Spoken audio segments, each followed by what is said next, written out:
வணக்கம். பைபிளை முழுவதுமாக வாசிக்கும் நம் லட்சிய பயணத்திற்கு உங்களை அன்புடன் வரவேற்கிறேன். இன்று நாம் விடுதலை பயணத்தில் 11வது அதிகாரத்தை வாசிக்க இருக்கிறோம்.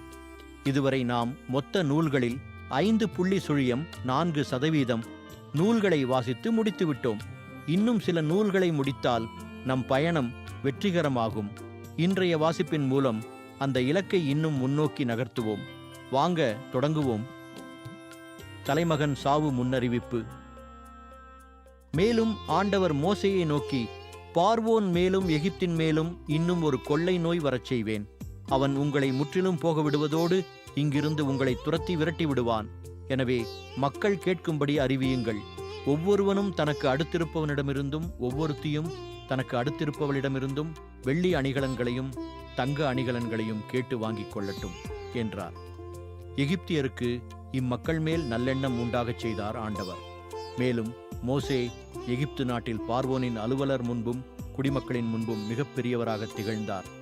மோசே பின்வருமாறு அறிவித்தார். ஆண்டவர் கூறுவது இதுவே: நள்ளிரவு வேளையில் நானே எகிப்தின் நடுவே புறப்பட்டுச் செல்வேன். அப்போது எகிப்து நாட்டில் அரியணையில் வீற்றிருக்கும் பார்வோனின் தலைமகன் முதல் மாவரைக்கும் கற்களுக்கு பின் அமர்ந்திருக்கும் அடிமைப் பெண்ணின் தலைமகன் வரை உள்ள முதற்பேறு அனைத்தும் விலங்குகளின் ஆண்பால் தலையீற்று அனைத்தும் இறந்து விடுவர். இதுவரை இருந்திராததும் இனி இருக்கப் போகாததுமான பெரும் புலம்பல் எகிப்து நாடெங்கும் கேட்கும். இஸ்ரேல் மக்கள் அனைவரையும் பொறுத்தமட்டில் அங்குள்ள மனிதர் முதல் விலங்கு வரை எவருக்குமே எதிராக எந்த நாயும் குறைக்காது.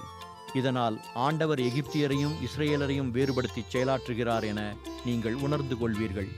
அப்போது உன் பணியாளர்களாகிய இவர்கள் எல்லோரும் எனக்கு பணிந்து என் முன் தலைவணங்கி நின்று உம்மை பின்பற்றும் மக்கள் அனைவரோடும் நீர் வெளியேறிவிடும் என்று கூறுவர். அதன்பின் நான் வெளியேறிச் செல்வேன். இதன்பின் பொங்கிய சினத்தோடு மோசே பார்வோனை விட்டகன்றார்.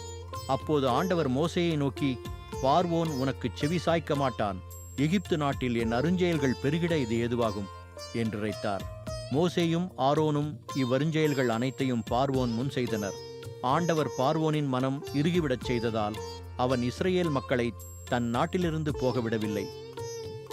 நாம் 1189 அதிகாரங்களில் 61 அதிகாரங்களை நிறைவு செய்துவிட்டோம்.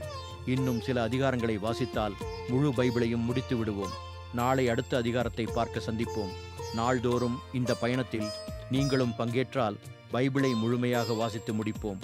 இது நம் வாழ்க்கையிலும் ஆன்மாவிலும் பெரிய மாற்றத்தை ஏற்படுத்தும்.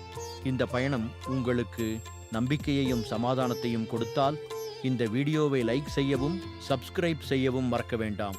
பகிர்ந்து மற்றவர்களையும் இந்த பயணத்தில் சேருங்கள். நாளை மறக்காமல் வாருங்கள்.